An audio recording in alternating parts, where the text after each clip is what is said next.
Masya Allah, lihat nih, coklat melelehnya menggoda. Teksturnya tahu jadi pengen makan. Aku. Teman-teman juga buat di rumah ya. Iya. Assalamualaikum. Hai Mams, jumpa kembali dengan Ummu Fatih di Dapur Umfat. Dan kali ini yang sederhana tapi jadi sumber kebahagiaan para ibu adalah ketika anak-anak bisa menikmati makanan yang dibuat bundanya di rumah. Seperti kudapan yang satu ini, Javanese Milky Bread atau Hokkaido Milky Buns atau yang sering kita sebut dengan roti manis sobek. Yang menarik dalam episode kali ini, saya membuatnya dalam dua versi, yaitu versi polos dan versi karakter. Dengan metode yang menurut saya juga metode anti gagal, yaitu metode autolisis. Ingin tahu lebih jauh tentang cara pembuatan Javanese Milky Bread dengan metode autolisis? Mari kita simak bersama. Secara sederhana, autolisis adalah pembentukan gluten secara alamiah tanpa harus melakukan pengulunan dengan mixer ataupun dengan tangan. Gluten inilah yang bertanggung jawab membuat adonan kita kalis dan elastis.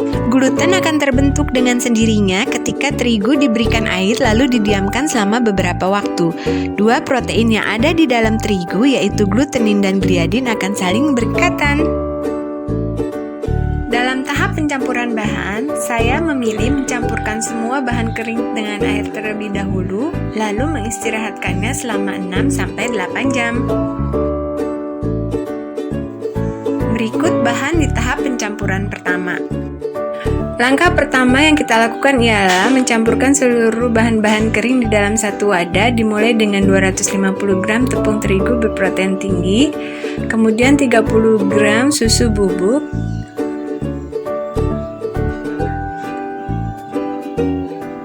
kemudian setelah ini kita masukkan 50 gram gula kastor. Gula kastor atau gula halus ini saya pilih agar ketika dicampur dengan air nanti lebih mudah larut ketimbang ketika kita menggunakan gula pasir. Aduk terus hingga semua bahan tercampur, lalu masukkan air sedikit demi sedikit. Tips yang pertama agar adonan kalis yaitu memasukkan air jangan sekaligus mengingat perbedaan daya serap masing-masing tepung. Jika dirasa masih kurang, masukkan kembali sisa air yang ada. Dalam adonan roti atau donat, air yang dimasukkan jumlahnya yaitu sekitar 60-65% dari jumlah tepung yang dimasukkan. Dalam hal ini 65% dari 250 gram yaitu 162,5. Jadi air yang saya masukkan saya genapkan menjadi 163 gram. Pastikan semua bahan kering terbasahi dengan air, lalu istirahatkan selama 6-8 jam. Setelah diistirahatkan, adonan akan lentur dan tidak putus ketika direntangkan, tanda bahwa gluten telah terbentuk. Sempurnakan teksturnya dengan mencampur beberapa bahan lainnya di tahap kedua.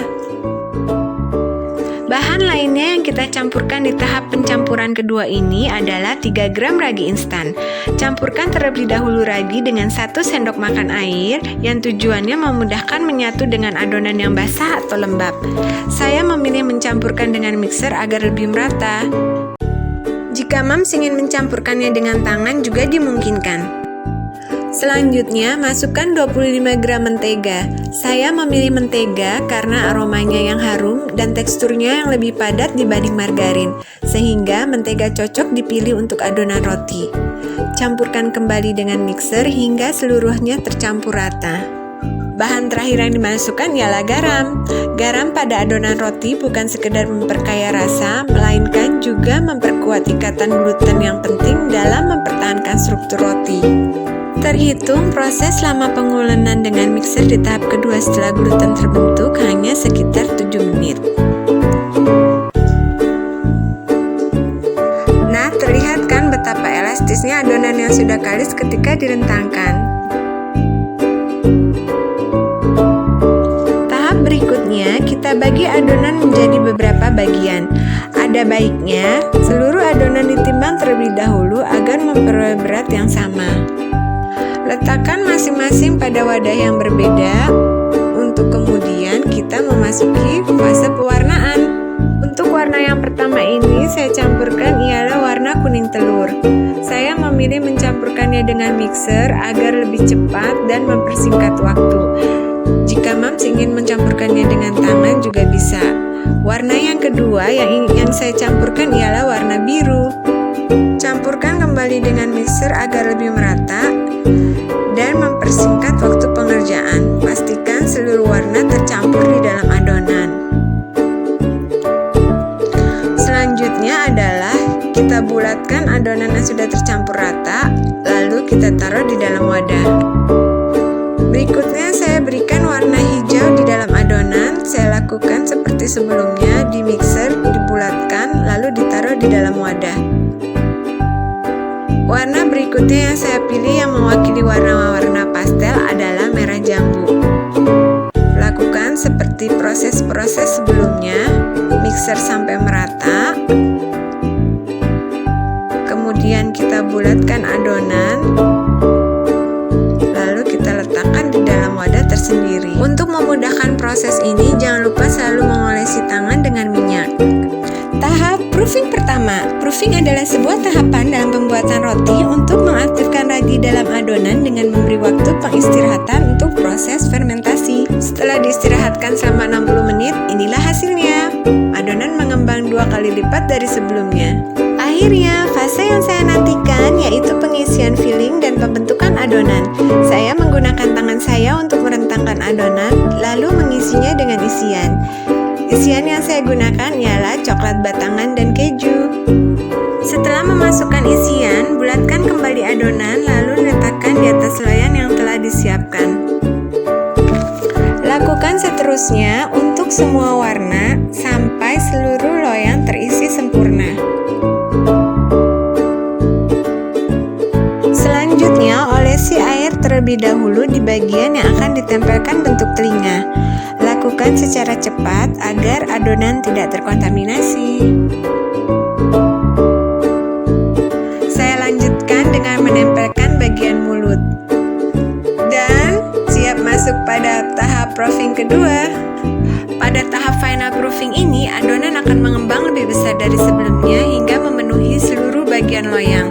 Dan kita lihat adonan lebih ringan dan lebih halus pula.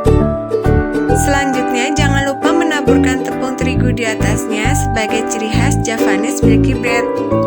Tahap pemanggangan. Panaskan oven terlebih dahulu, lalu masukkan loyang ke dalam oven. Untuk memperoleh kematangan yang sempurna hingga ke dalam, tapi tidak menjadikan keras teksturnya, saya meletakkan loyang di tingkat paling bawah yang diisi air panas. Juga saya letakkan tambahan loyang di bagian paling atas. Dengan cara ini kita akan menghasilkan roti yang kering bagian atasnya tapi tetap lembut di dalamnya. Panggang dengan suhu 180 derajat Celcius selama 20-25 menit.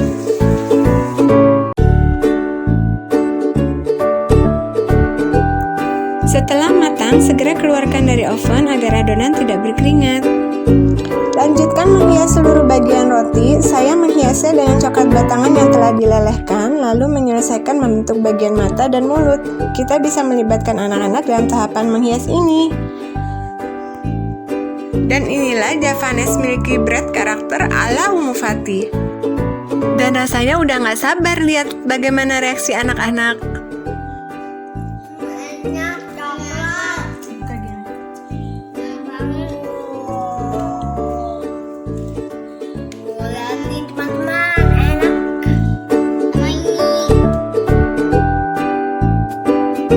Alhamdulillah anak-anak suka dan bunda pun bahagia. Terima kasih Mams telah menonton video kali ini. Jangan ragu untuk mencoba resep yang telah saya bagikan. Dan jangan lupa subscribe, like, and comment. Wassalamualaikum warahmatullahi wabarakatuh.